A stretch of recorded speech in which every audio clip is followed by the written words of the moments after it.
அனைவருக்கும் வினோத் பரமையின் பணிவான வணக்கங்கள். பரமயோகி வீச்சு வலை வீசி மீன் மட்டும்தான் பிடிக்கிறோம், வலை பண்ணி எல்லாருக்குமே கொடுக்குறோம்.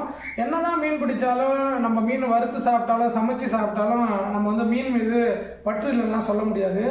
நம்ம மீன் வந்து சிறு வயதுலேருந்து மீன் வளர்க்குறோம், பறவை வளர்க்குறோம், நாய்கள் வளர்த்தோம், நிறைய வளர்ப்பு பிராணிகள் வளர்த்தோம். அதில் நான் வருமானம் வந்து நான் சம்பாதிச்சு ஒரு தொட்டி நம்ம செய்து வைக்கணும் அப்படின்னு ஆசைப்பட்டேன். என்னுடைய பதிவில் முன்கூட்டியே கொடுத்துருக்கோம். 12 mm திக்னஸில் ஒரு 3500 4000 வரைக்கும் செலவு பண்ணி என்னிடம் பயிற்சி பெற வந்த அஜித், உங்களுக்கு தெரியும், நம்ம தம்பி மாதிரி நம்ம அவரை தத்தெடுத்தோம். அவர் வந்து நம்ம இந்த தொட்டியை செய்தோம். 2க்கு 3 அகலம் பார்த்தோம்னா உங்களுக்கு தெரியும். என்னன்னா நிறைய மீன்கள் விடுவோம். அது வருடத்துக்கு ஒரு தடவை வந்து அந்த மீன்கள் ஒரு வெப்பம் தாங்க முடியாமல் இறந்து போகும், நம்ம பராமரிப்போம். அப்புறம் வேறு மீன்களை விட்டு அது கடித்து சாப்பிட்றோம். இதெல்லாம் வந்து இந்த மீன்களில் நிறைய நடக்கும். உங்களுக்கு மீன் வளர்க்குறவங்களுக்கு தெரியும். இப்போ என்ன ஆச்சு அப்படின்னா, வருஷம் ஒரு செட் ஆஃப் மீன்கள் நம்ம விடுவோம், ஒரே இனத்தம் சார்ந்து. ஏன்னா மாற்று இனங்கள் சார்ந்து விட்டோம்னா ஒன்றோட ஒன்று வந்து அதை சாப்பிட்டு அதை வந்து சாவடிச்சிடும். இது எல்லாருக்குமே, அக்வாரியம் வச்சுருக்கக்கூடிய எல்லாருக்குமே தெரியும். இப்போ என்ன பண்ணோம்னா, கப்பீஸ்லாம் நம்ம வீட்டில் வச்சுருந்தோம். இப்போ நான் பிளாக்கு ப்ளஸ் எல்லோ ஷேடடான எல்லோ மௌலி நல்லா இருந்தது.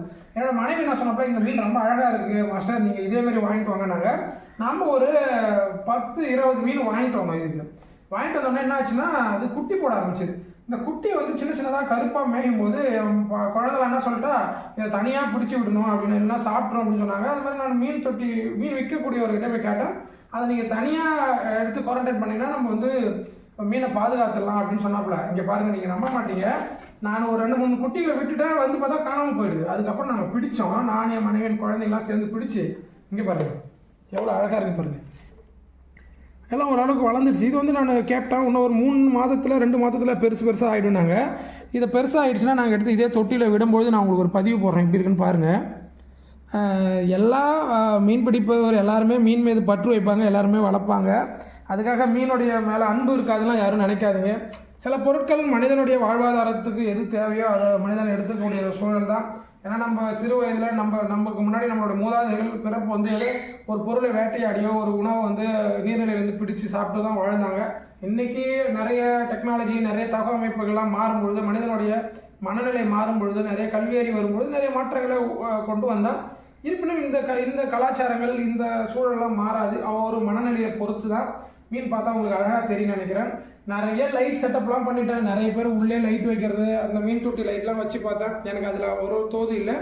இந்த லைட் வந்து பார்த்தீங்கன்னா ஒரு 150 ரூபாய் விற்கிது. டீப் லைட் மாதிரியே ப்ளூ கலரில் பார்த்தா தெரியும் உங்களுக்கு. அப்போ தான் வந்து தொட்டி வந்து ஒரு கிளாசிக்காக இருக்கிற மாதிரி ஒரு ஃபீல் இருக்கும், அழகாக இருக்கிற மாதிரி ஒரு ஃபீல் இருக்கும். இதுக்குள்ளே நம்ம நேச்சுரல் பிளான்ட்லாம் வச்சோம், அடிக்கடி தொட்டி க்ளீன் பண்ணுற மாதிரி இருக்குது. அதனால் ஆர்டிஃபிஷியல் பிளான்ட்டுமே வச்சாச்சு. இந்த கல் எங்கே இருந்து எடுத்தான்றதை நான் பதிவு போடுறேன். நான் எடுத்த பதிவு வச்சுருக்கேன், இது நான் வீடியோ அப்லோட் பண்ணல. இந்த கல் தான் வந்து என்ன சொல்லுவாங்க, மரம் வந்து கல்லாக மாறியது அப்படின்னு சொல்லுவாங்க. பாண்டிச்சேரிக்கெலாம் வந்தீங்கன்னா இந்த கல் நிறைய கிடைக்கும். நிறைய இடத்துல இந்த திருவாக்கரை பக்கம்லாம் போனீங்கன்னா இந்த கல் வந்து நிறைய கிடைக்கும். நான் ஒரு ஏரியிலேருந்து அதை எடுத்துகிட்டு வந்த ஒரு மண்ணாக கடந்தது. இப்போ எவ்வளோ தொட்டியில் எவ்வளோ அழகாக இருப்பாங்க. இந்த கல்லாம் வந்து பெரிய வரலாற்று மிக்க ஒரு கல்லாக பேச பொருளாக இருக்கும். இது நிறைய இடத்துல நீங்கள் போகும்போதெல்லாம் வழியில் கிடக்கும். நீங்கள் தொட்டிக்கு வச்சிங்கன்னா அழகாக இருக்கும். இதெல்லாம் வெளியே விற்பனை பண்ணுறாங்க. இப்போ நான் என்ன பண்ணேன்னா, நிறைய ஸ்டாண்ட்லாம் வைக்கிறதுக்கு செலவு பண்ணலான்னு பார்த்தீங்க பாருங்கள். என்னோடய முழிங்கள்லேயே நான் வந்து அழகாக லைட்டுக்கு வந்து செட் பண்ணியிருக்கேன் பாருங்கள், எவ்வளோ அழகாக இருக்கு பாருங்கள்.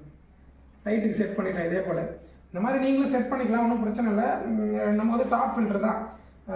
நண்பர்கள் கேட்டாங்க, சார் அது என்னென்ன மீன் அப்படின்னு கொடுங்க சார் அப்படின்னு கேட்டாங்க. அதெல்லாம் நம்ம பதிவேற்றம் பண்ணி வச்சுருக்கோம். நீங்கள் பாருங்கள் எப்படி இருக்குது. இதில் என்ன நிறைய குறைகள் இருந்தாலும் சொல்லுங்கள், நம்ம மாற்றுறதுக்கு முயற்சி பண்ணலாம். பிடிக்கும்னு நினைக்கிறேன். வாழ்க யோகம், யோகம் விளக்கம் அடுத்த பதிவில் கண்டிப்பாக சந்திக்கிறேன். நன்றி. இந்த குட்டிகளை பாருங்கள் எவ்வளோ அழகாக இருக்குது அப்படின்ட்டு.